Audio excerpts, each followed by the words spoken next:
रामचंद्र जी को जितना वाल्मीकि जी ने प्रदर्शित किया है वो एक लंबा उनका संघर्ष काल है और उस पूरे संघर्ष काल में वो सदैव तैयार नहीं। याद रखिए, उनको किसी और को सावधान करने की आवश्यकता, बोलो पढ़िए क्या, ये याद रख लीजिएगा। अर्जुन को सावधान और अर्जुन को तैयार करने की आवश्यकता बार बार पड़ी। अर्जुन योद्धा है, इसमें कोई संशय की बात नहीं। अर्जुन अद्भुत धनुर्धर है, इसमें कोई समय की बात नहीं है, कोई विचारने की बात नहीं है। लेकिन अर्जुन सदैव तैयार नहीं। लेकिन हमारा आदर्श कभी अर्जुन है ही नहीं। आदर्श कौन है? राम। आदर्श श्री राम है और श्री राम सदैव तत्पर हैं, सदैव तैयार हैं, सदैव कंधे पर आयुध लिए हुए हैं, सदैव कंधे पर अपना धनुष धारण किए हुए हैं, धनुष धारण किए हुए हैं, सदैव तैयार हैं। तो आर्यों, आर्य क्षत्रियों जो सदैव तैयार रहते हैं, मर्यादा में रहते हैं, अनुशासित रहते हैं और अवसर चूकते नहीं, वही तो आर्य क्षत्रिय हैं। और वैसे आर्य क्षत्रियों को बढ़ना है और उन आर्य क्षत्रियों को बढ़ाना है। क्षत्रियों की उपमा वेद ने बाहु के साथ की है, हमारी भुजाओं के साथ की है। अब एक बात बताऊं आर्यों, ये क्षत्रियों से नहीं पूछ रहा हूं, ये मैं आर्यों से पूछ रहा हूं।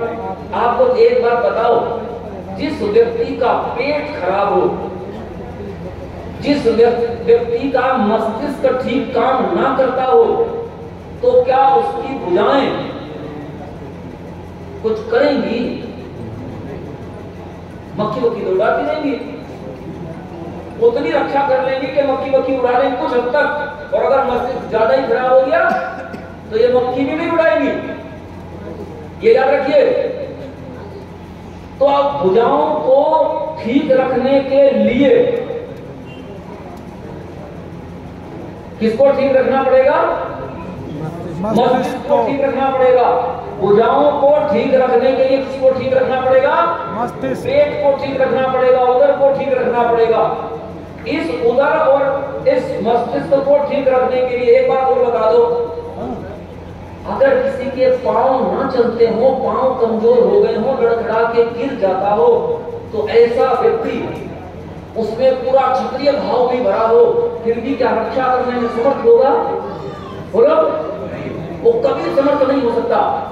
इसका अर्थ है, अगर क्षत्रियों को समर्थ बनाना है तो पांवों को, उदर को, मस्तिष्क को सबल बनना होगा, समर्थ बनना होगा, सामर्थ्यशाली बनना होगा। अगर ये तीनों ठीक तो बाहु,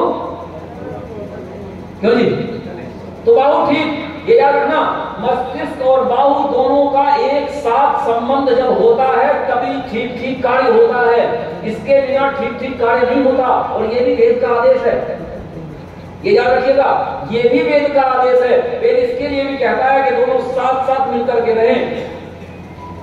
तो इसीलिए आर्यों, हमारा कर्तव्य है बाहु को मजबूत करना, भुजाओं को मजबूत करना हमारा कर्तव्य है। किसका? सबका। याद रखना, क्योंकि जब ये रक्षा करने लगते हैं बाहु, तो सबकी रक्षा करते हैं। इन्हीं की रक्षा में सबकी रक्षा है, इसलिए इनको मजबूत बनाना किसका उद्देश्य, किसका कर्तव्य? बोलो, हम सबका कर्तव्य है। तो इसलिए जब ये मांगे ना, जब ये कहें, युवाओं का आह्वान करें कि हमें युवा दो, उन्हें मजबूत बनाना है, हमें युवा दो, उन्हें क्षत्रिय बनाना है, तो उसमें कभी भी पीछे नहीं हटना है, क्योंकि इनकी रक्षा में सबकी रक्षा है, इनकी रक्षा में हमारी रक्षा छिपी हुई है। तो इसलिए हमें इन्हें मजबूत बनाना है। और ये हम सब अपने भीतर धारण करें इस बात को कि किसी रूप में नाम हमारे अलग अलग हो सकते हैं, लेकिन वो बस इतने ही मात्र हैं कि घर का एक भाई एक काम पर लगा है, दूसरा भाई दूसरे काम पर लगा है। एक को लोग डॉक्टर कहते हैं, दूसरे को लोग मास्टर जी कहते हैं, बस इतना ही अंतर मात्र है। याद रखिएगा, वैसे हैं दोनों भाई, बोलो है दोनों भाई भाई, है दोनों एक ही परिवार के हैं और एक दूसरे पर जान छिड़कते हैं। वैसे ही हम सब भी हैं। और ये भाव जो आज समाज के भीतर भरा जा रहा है कि ये उच्च वाले अलग है, ये निम्न वाले अलग है, ये बीच वाले अलग है, ये जो भाव समाज के भीतर भरा जा रहा है, इस भाव से लड़ने की जिम्मेदारी किसकी है? बोलो, वो हम सब की है। यानी जो क्षत्रिय वर्ण है, कोई किसी जाति के संबंध में कुछ कहे सुने, मुझे फर्क नहीं पड़ता, क्योंकि मैं नहीं मानता उन जातियों को। वो कहता है तो मुझे नहीं फर्क पड़ता। हाँ, वो अपनी बड़ाई करे, मुझे तब भी फर्क नहीं पड़ता जाति के आधार पर।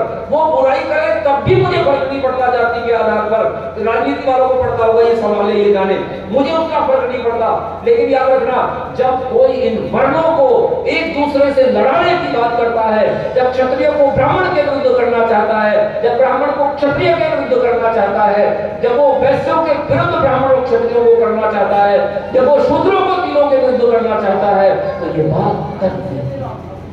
क्या रखना, ये जिम्मेदारी हम सब साझी है। हम मिलजुल करके एक कार्य पर लगे और सारे राष्ट्र को एक बात बताने पर लगे कि इन सब को पिरोने वाला एक सूत्र है, और वो है आर्य।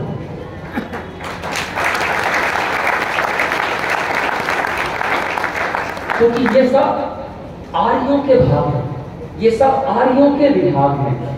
तो हम आर्य सबल बनेंगे तो क्षत्रिय सबल बनेंगे, आर्य सबल बनेंगे तो ब्राह्मण सबल बनेंगे, आर्य सबल बनेंगे तो वैश्य सबल बनेंगे, और आर्य सबल बनेंगे तो शूद्र सबल बनेंगे।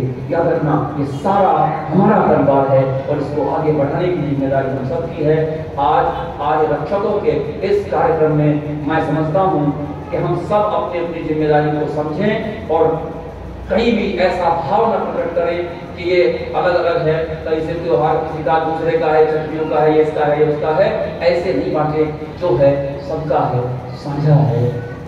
ओम।